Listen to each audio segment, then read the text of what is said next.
on the Brothers for Life with Automobile and I'd Rather Fuck You, those two songs are so unlike anything you guys ever did. What made with you, Dre, Eazy, Ren, like what made you guys comfortable putting them on the Brothers for Life album?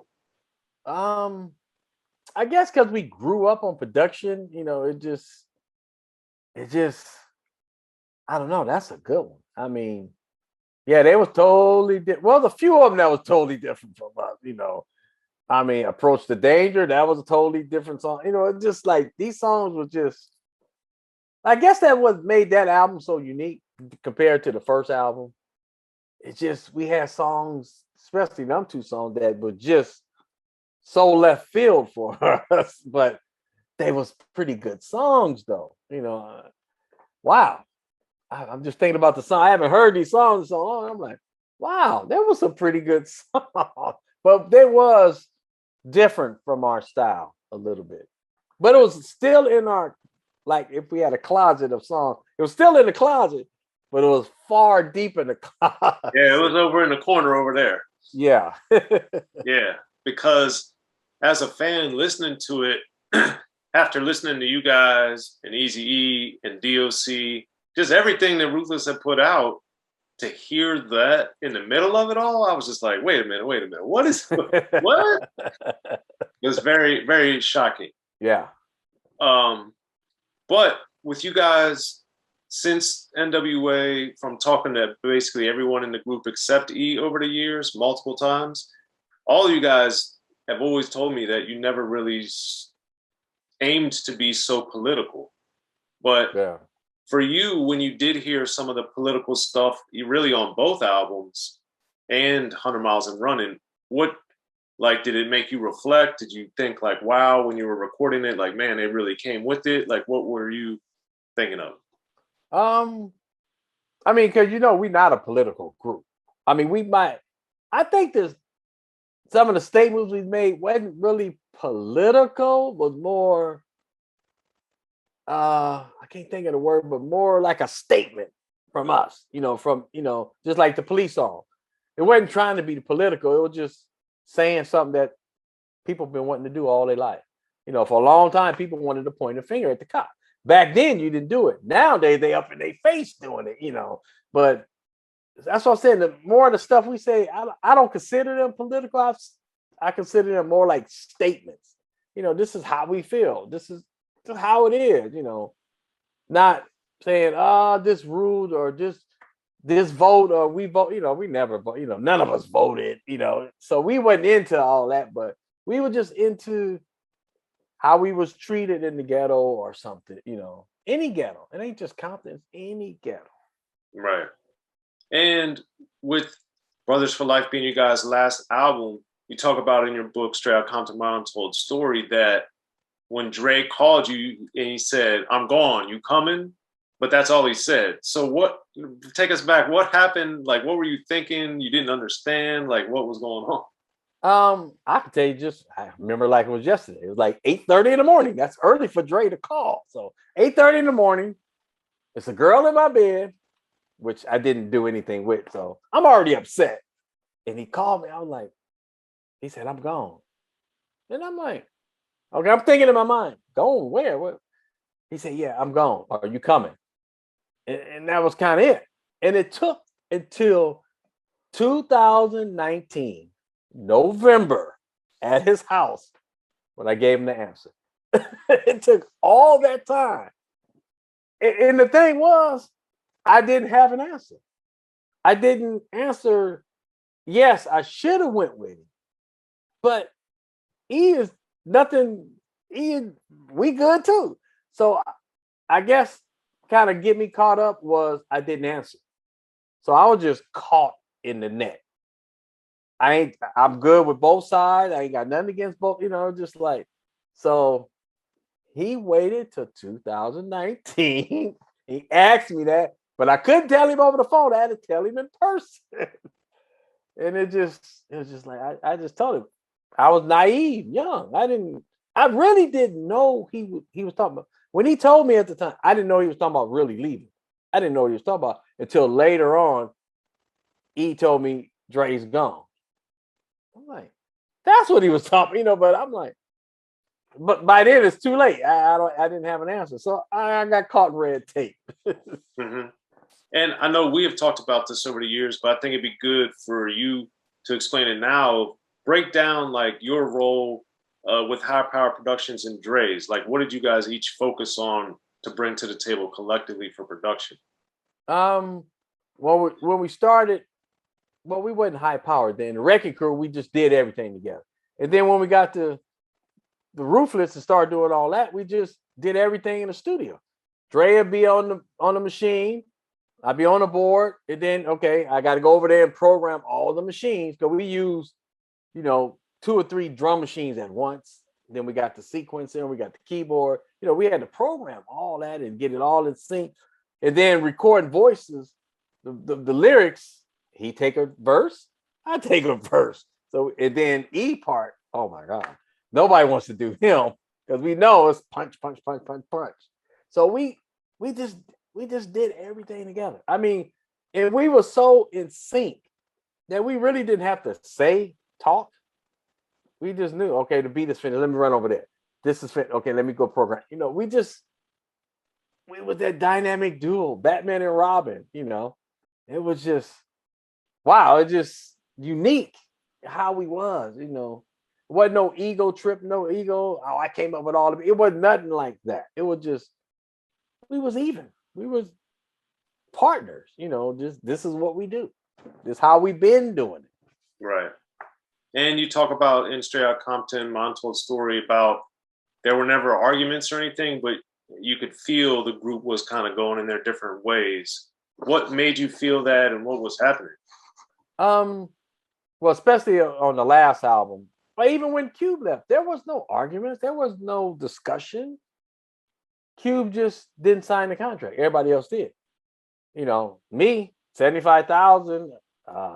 I picked the contract up and turned it over. I signed it, you know. No lawyer, no, you know, like our manager, you know. Our manager playing both sides of the field.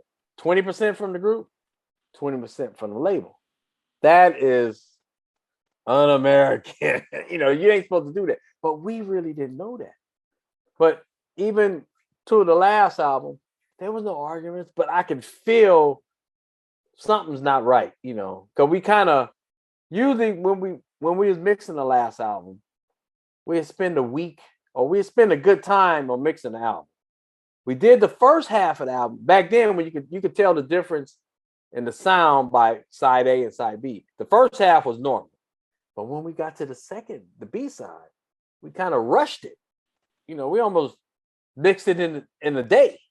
That's unheard of us for you know, we usually may mix one song but we kind of rushed it. And I just felt it just like the waters was rough, getting rough or something, you know, then it just dissolved. Think about it. We shipped gold. We was at #1 on the Billboard and the group broke up. That makes no sense. I don't care what group it is, the big rockers, the big heavy metal, they don't break up when they on top. They wait till they get to the bottom in arguments, but we never had no arguments. So it kind of fizzled. And the nail on the coffin, the really end us was we were supposed to do 2 shows with Guns N' Roses in Florida. And they, you know, Guns N' Roses was in stadiums, not arenas. And we were supposed to do that. And they was paying us $25,000 for 10 minutes. And this is in 1991. 25 grand for 10 minutes? What are we gonna do? 2 songs, maybe 3? But our manager wanted 50,000. So the deal got broken, and that was it. We never heard no more from them. That was at the beginning of their tour. You know, they toured for what, 3 years? Right. So I think that kind of would have helped keep us glued together. But that was it. Dre, because me and Dre liked the road. That was our life, was getting on the road, performing. And once that didn't happen, that was it. It was done. Yeah, that's it's crazy, man. It's crazy. Oh yeah. And then I know you talk about this in your book, Straight Outta Compton, My Untold Story, kind of your reluctance, but then your desire to do your album, One More Brother to Go. So what was the problem that you had with Street Life with the label to where you guys didn't end up on the same page for what the project was supposed to be? Because I remember after E's funeral, I was done with music, which was a year before that. And I wouldn't had no interest in doing it. And then they came, approached me a year later. But at the same time, it was the E's last album, N.W.A's Greatest Hits, the first one, and then my album. So I had to do 3 projects at once. And I'm supposed to be not doing music. And then so I do my album, and then me and the record company, when we did the video, okay, we kind of agreed on that. But the promotions, they wanted to promote inside a bus. I'm like, shouldn't you be on the outside of the bus? You know, we just didn't click. I don't know what it was. It wasn't meant to be. That's all it was. I did an album for him. You know, I put my heart in it just for him, not putting in my heart in it to make a hit or something like that. It was just for him, remembering him. That's all it really was for. It wasn't to be the next big hit or something like that. It was just for him. This is what I thought of it. And Street Life, Scotty Brother, whoever, whatever they was, we just couldn't. I don't know. We just couldn't click. I remember as soon as they said promotion on the inside of the bus, inside of the bus, you want the people driving cars that's buying records or something. You know, to my eyes, the outside is bigger, or billboards or something, not the little poster inside of a bus. So right, that just killed us right there. Yeah. And then with since you had a lot of stuff and then you stopped doing it with the adult films, what one day after doing all this music and having all this success and having all this heartbreak, when did that say like, hey, you know what? I'm gonna get into this adult film industry? Well, I started a couple of years before E died. You know, I just started doing I didn't have my name on it, but the day he died, and I said I was done with music, that's when I turned to the movies. And so, okay, this is what I'm gonna do now. And then a couple of years later, I put my name and my face on the covers.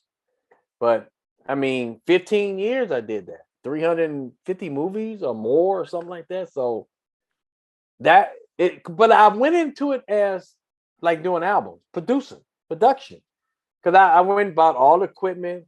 I edited all the movies. I filmed all the movies. I took all the pictures. I put the music together. That's how I did it. I didn't go as in, oh, the girls, exciting. Nah, it was about business. It was about like selling CD. Now I'm selling DVD. So that's what I did. That's how I jumped into it. And in your book too, Straight Outta Compton, My Untold Story, you talk a lot about, without going into a lot of detail, about messing with a lot of women over the years.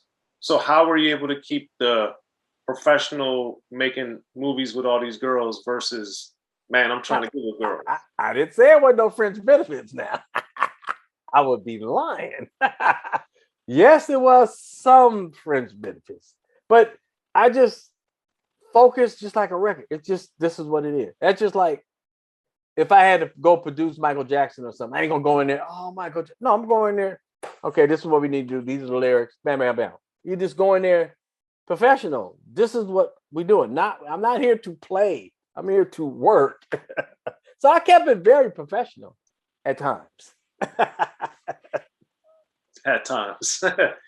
Hilarious. Now, speaking of other movies, with Straight Outta Compton, the film, the bio picture that they did on you guys, you talk about this in Straight Outta Compton, My Untold Story. The book, one of the scenes in the movie that didn't take place was you going to the hospital and talking to E on the bed. Like that didn't happen, but you thought it looked good in the movie.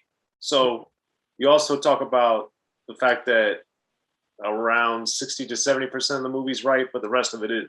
So how do you, as someone that lived it, kind of make peace with, okay, they're taking this creative license to make it into a movie versus representing what really happened?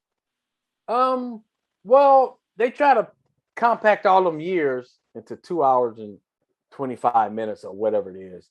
And I noticed a lot of the stuff didn't have, you know, a lot of stuff happened, but it wasn't at the same time. You know, it would be months apart or a year apart or something. So they had to kind of combine a bunch of stuff together. that's what made it like Hollywood. Just like the scene about the hospital. I went to the hospital, but he was already in a induced coma. So I didn't get to talk to him at all.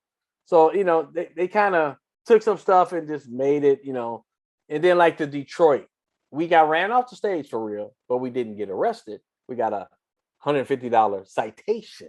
That's what, you know, it ended up being. So they just had to make some of the stuff look better than what it is. And to me, our story wasn't all that, you know, in real life. It was just, okay, we did our music. But on film, it looked like, wow, we did that. We look like the big rock and roller groups and the heavy metal groups. And, you know, I'm just like, I was impressed that somebody wanted to do a movie about us. It's just amazing. Just like, wow, 30 years later, you want to do a movie about us? And most of us was here to see it, you know, which is amazing in itself.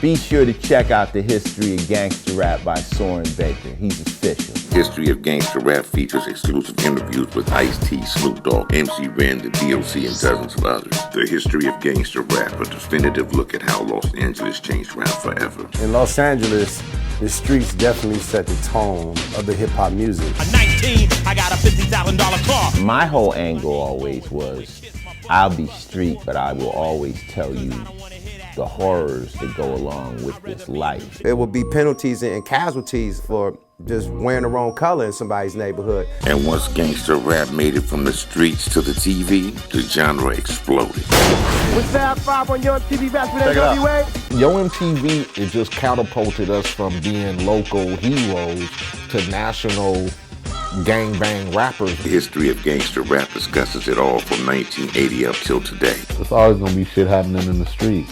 You know what I mean? So it's always gonna be something to talk about. The History of Gangster Rap in stores now.